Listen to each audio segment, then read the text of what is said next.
A lot of people can't handle prison.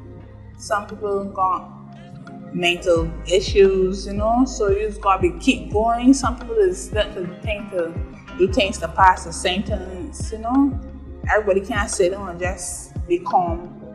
It's gotta keep moving.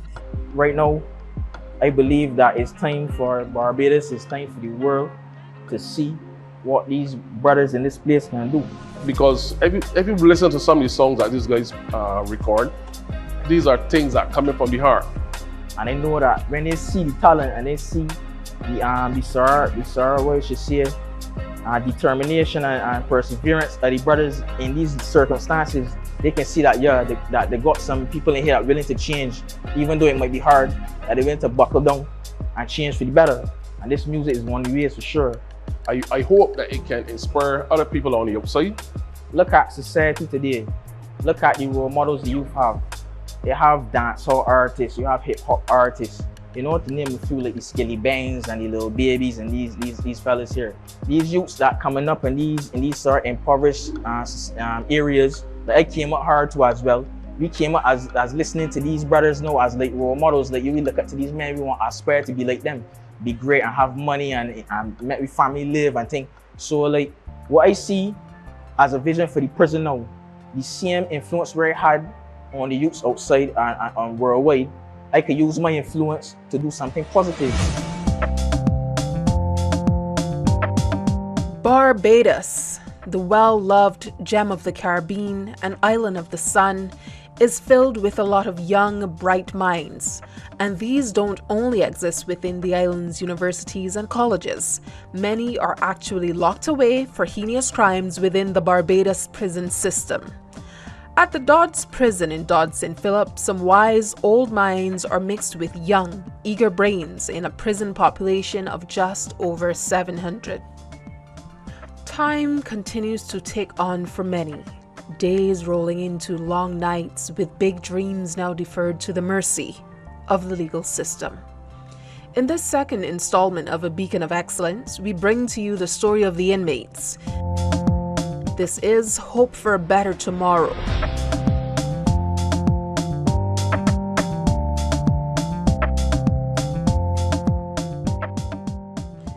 This is 31-year-old Arlington Daniel, who is serving time for manslaughter. He says that growing up in Barbados has been financially difficult, and in his words, he only wanted to serve his family, which led to an unfortunate life of crime. His saving grace has come in the form of the new music program at Dodds, which he's enrolled. Daniel intends to share his music with the world. I started out in maximum security with my brother here, Dion, at the control tower there. And we started beating on the doors because we used to listen to like Rick D's Top 40. And on security is 23 hours and 45 minutes a day lockdown. So you don't really get much time to walk around or whatever, just sell most of the time. So we were obliged to have a radio on the corridor. So every Sunday they would play like these Top 40 and stuff like that. So we hear like Rihanna and hear like these artists hitting the charts and be like, yo, she from over here? And she done in it, you understand? So me and my bro was like, we gotta try to start something in this place. So we gotta push the music. And that was way before there was even a thought about a music program. But fast forward a bit, I went home on bail. I ended up being sentenced in society. So I came back to serve my sentence. So when I came back now, my brother was still on security, but that's when I ended up linking up with Mikey, a program that we had. We were displaying our talent on stage, performing. I performed a song called Strike One, and it caught his ear. So afterwards, he came to me and said, well, that was good. That's some good music. I think you should keep it up and try to push at it, And we did that. We did just that. We pushed at it. I entered some songs at NIFCA. We ended up talking to some people at NCF, and they had said that they would try to do something to start some sort of type of music program. But the body that really pushed it for us was my boy Mikey here. He actually brought the equipment that you can see here, some of the equipment that you can see here behind us. And he gave us the encouragement, He came in times where it might not have been convenient for him. He still made time to come and give us that inspiration to do sing good music, you know. And I know that with this music program, I'm about to take this music to the stars. The main producer of Red Boys, Mikey Hulsmeyer, has been sacrificing his time by visiting the imprisoned since May 2015, as he's passionate about seeing those like Arlington Daniel reformed. He speaks about using music as an agent of change to tell stories of overcoming trials and earthly temptations. People need to be given a chance. However, the best way to show what's going on is to actually do it and then showcase it on the outside. The same way as a lot of the art is seen, and all you gotta do is say prison bread and you got long lines. So the same way that these things are done, I figure that the music now is something that people would latch on to and listen to. Yes, initially there's gonna be this thing, oh, it comes from prison, they won't hear it. But even that is a good thing. It showcases what people are capable of. And the thing is that another thing that was very inspiring is that we did a lot of stuff with limited resources, next skin to none, and in situations which are not ideal, but when you put it aside and think, well, if it's not ideal for me, then it's doubling or triple not ideal for the people that I'm coming here to work with. So we put that one side and we work through some challenging situations. It's hot and it's late in the evening. Sometimes guys might be a little stressed out or whatever. However, we always manage to come out with stuff that we were proud of. So hopefully we can do more. And for those who are in prison already, who need help with personal and spiritual reform, there's a continuous push by the local church to help the imprisoned to lead better lives. Every Barbadian household knows of a relative, a neighbor, or a friend who has been imprisoned. They deserve to be forgiven. Leading this charge is the Executive Director for Healing for the Souls Ministries. My name is Judy Linton. I'm the Executive Director of Healing for the Soul Ministries. Healing for the Soul Ministries started in 2006, but we've been coming to the prison from 2007. After people have been found guilty or the sensationalism of the news has ended, I believe this population is often forgotten. So I think it's important, and it was important to me to come in because they still needed healing. Guilt wasn't the final step, and to help them through the process. Programs such as Project Change, which Minister Linton leads, have come as a saving grace for many, inclusive of those within the female prison unit.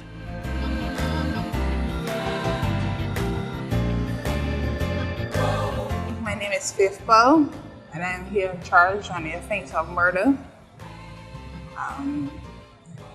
Affiliated with the FOBAC.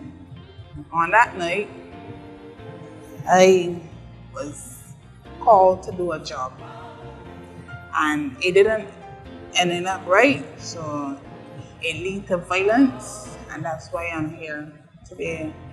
I was sentenced last year, June 14th, to do a 12-year sentence. One thing I have learned to cope with is controlling my anger and who I am as a person, because if you let your actions comes out, it ends up, in a bad situation. So you just gotta look for a coping mechanism to deal with the situation at hand. And while Faith is spending the next couple years of her life behind bars, she is gradually changing on the inside and living up to the meaning of her name. She's a sister, a motivator, and a friend for many of her fellow sisters behind bars. Paul says not even the judgment of people on the outside can stop her from helping those who need a kind word on the inside of prison, that is. Being incarcerated, some people think it's the end, then you ain't got your family or your friends to back you up to still. Everybody is, as you get a problem, everybody ain't got no faith, no hope, so others say you shouldn't be in this, you should do better, but really and truly, if you know, some people are just be associated with the bad company and things. So yeah, but me, I like to motivate people. I like to uplift, not bring down. I like to uplift. I like seeing people happy. Seeing people happy makes me happy. Programs such as Project Change are helping to drive this transformation in the lives of inmates such as Pyle. Linton breaks down the principles and guiding factors of Project Change. Okay, Project Change is a transformational program. Change is the acronym for the C is commitment, commitment to God, and obviously commitment to the program. The H is for habits, taking them through sessions of developing healthy habits. The A is for attitude, knowing that attitude determines altitude, and attitude is what's going to get you through life or through situations. The N is for negativity, because obviously, because of negative influences and impact, the incarcerated have found themselves in this position. So helping them through the process of negative habits and moving away from that. The G is guilt.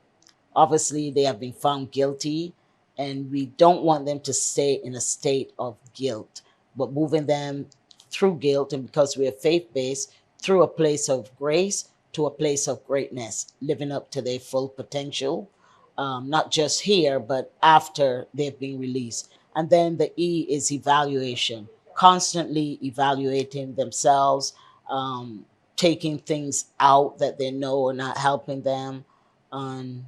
That's pretty much what that program is about.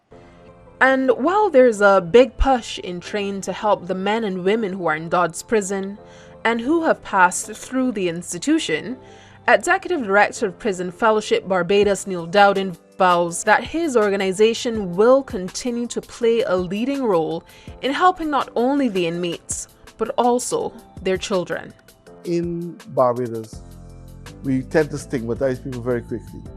So sometimes somebody comes out of prison and the family won't take them back, or a guy will come out of prison after spending 25 years or whatever, and he's estranged from his family because he's not been around them.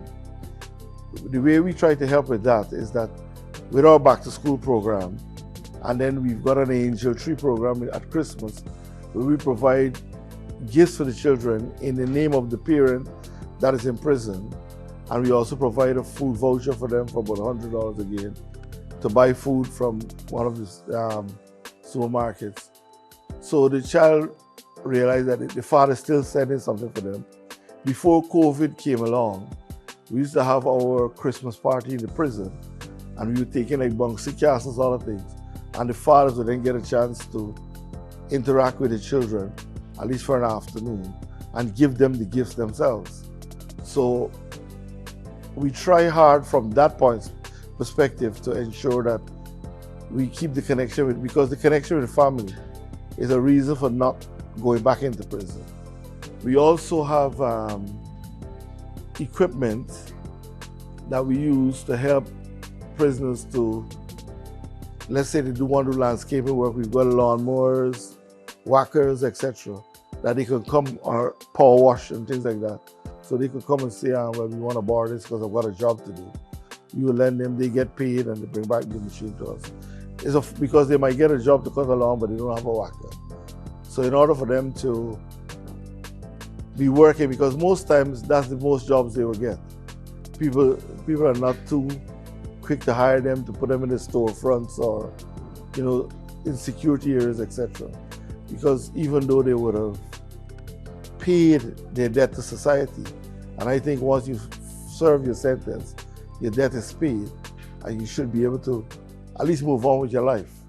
Also making a call for inmates to be given a second chance is prison officer in charge of education Arthur Mullen, who agrees that once a debt is paid, inmates should be able to move on with their lives.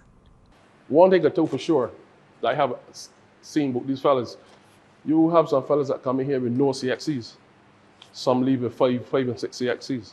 What I would like also is for the government and the people to give them the opportunity when they leave here to utilize their skill and the subjects by giving them a job. Nobody's perfect. We all make mistakes. You got to give the guys a chance.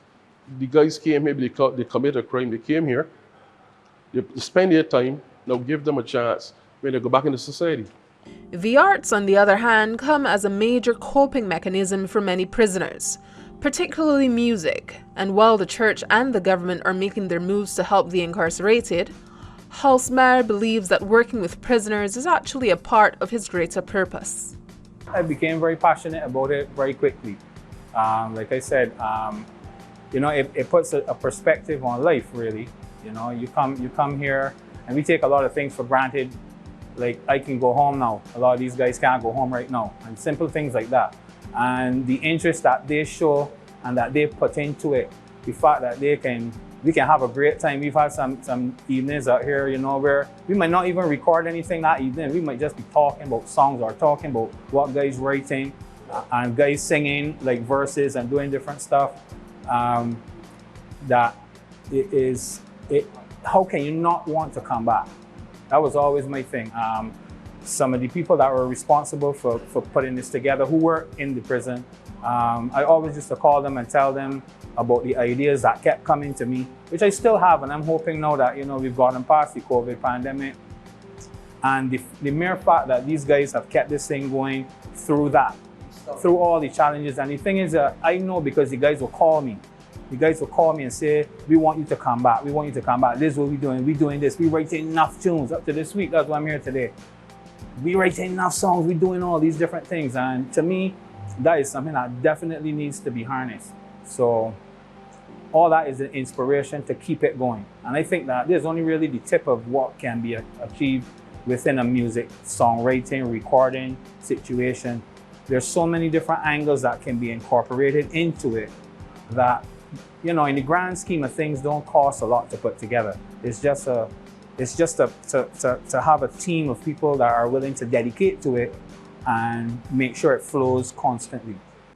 Not only music has helped to change the trajectory of the lives of some inmates, but also other technical skills. Skills such as mechanics, carpentry, tailoring, and for some, even caning. Unfortunately, some Barbadian men and women only find the great potential hidden within themselves after a prison sentence. Mostly caning. I mostly focus on caning because I like it. And building is okay, but I'm having problems with my eyes. So like reading the tape, like 1/4 inch and them kind of things. So this give me a little, challenge. So I mostly focus on caning, but I like the trade. And right now I'm working on building a chest to draw. Okay? And that is it.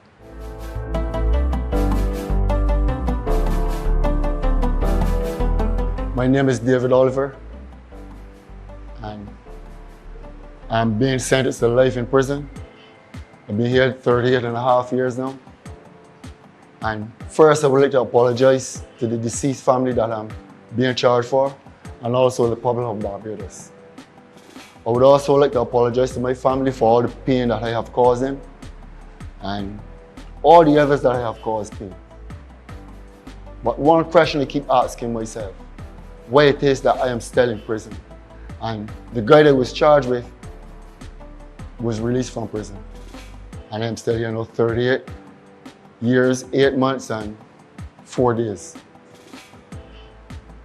And I'm not hearing anything in relation to like being pardoned, nothing so.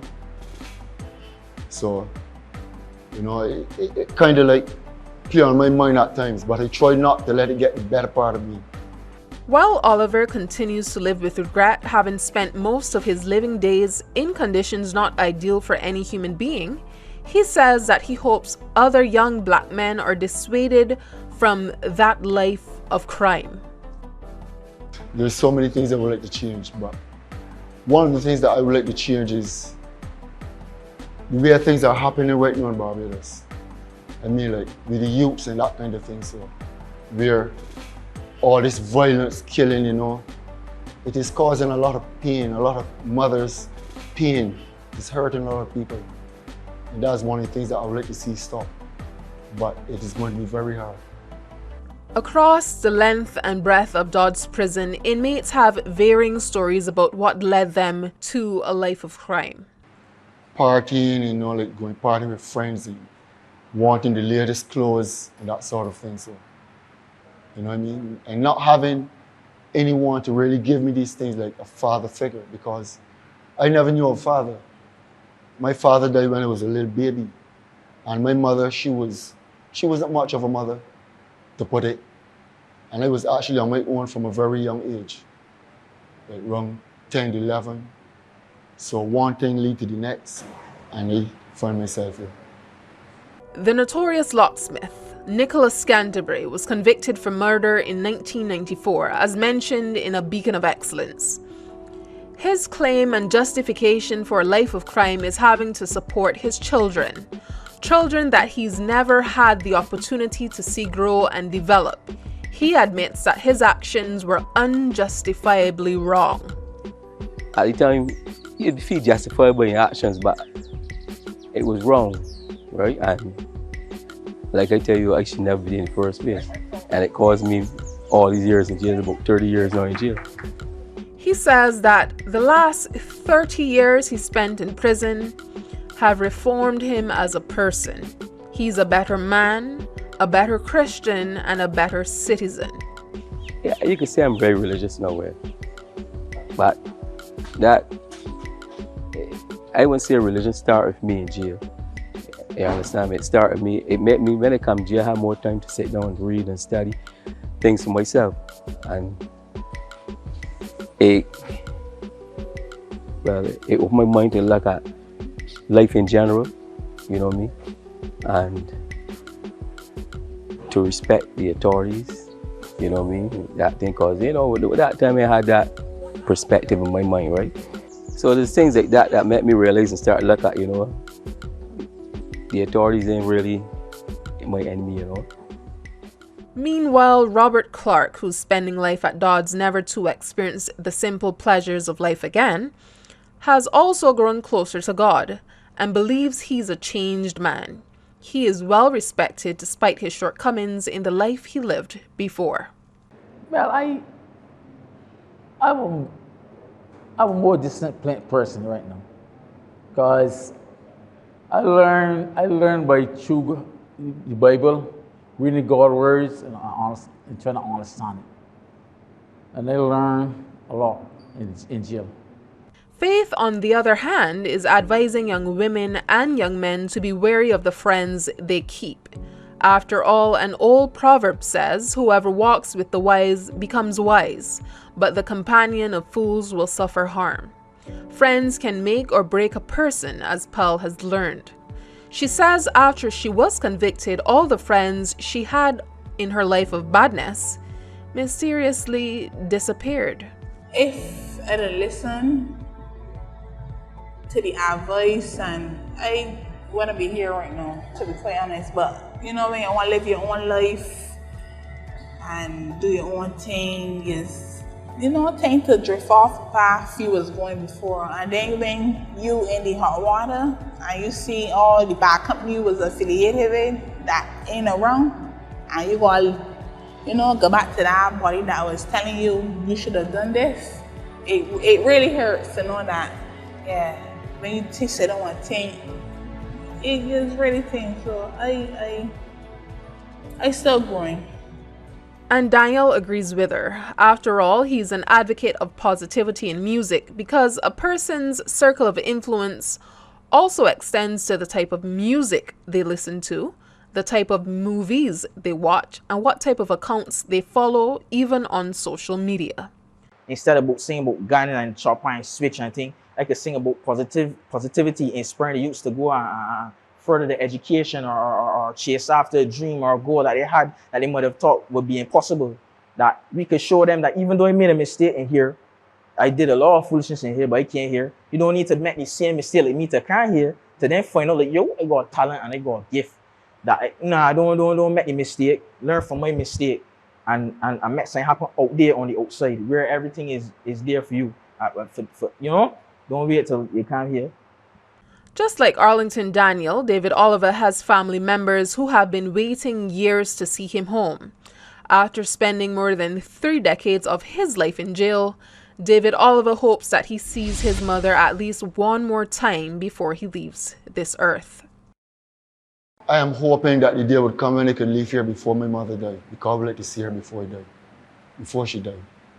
Just like any proud citizen, Daniel loves his island and still wants to make the people of Barbados proud. You know, I love Barbados. You know, I love the fact that I know I have a beautiful island. You know, that I did a lot of foolishness and came to prison and miss out on the beach and, you know, the lovely ladies and, you know, the food and, you know, the just simple things that I used to take for granted outside. You know, so in moments of reflecting on my life outside, I just started to build a vibe now and it made me reminisce. So I just put pen to paper and just started to write the lyrics, you know, it just started to flow, you know. But it's basically like pining, you know, it's pining like try miss home, you know, and the music that's come from there. And I could encourage the youth out there to know that y'all have your youth on your side. All you gotta do is focus now. It might be a little hard now, but just stick to being positive. If I was working in 95 outside from 2011 to now, even if I was to put on a little $2 or $100, I could have got at least a 50 or 100 grand right now at this point now. That I could have looked to open my own business, you know, and even chase my dreams of this music, even though I only found my passion for it in prison. As I said, don't wait till you come to prison to find your passion. Find it now and stick to it out there. You know, you will accomplish it. Just desire it, focus, and you will achieve. You will achieve it, man.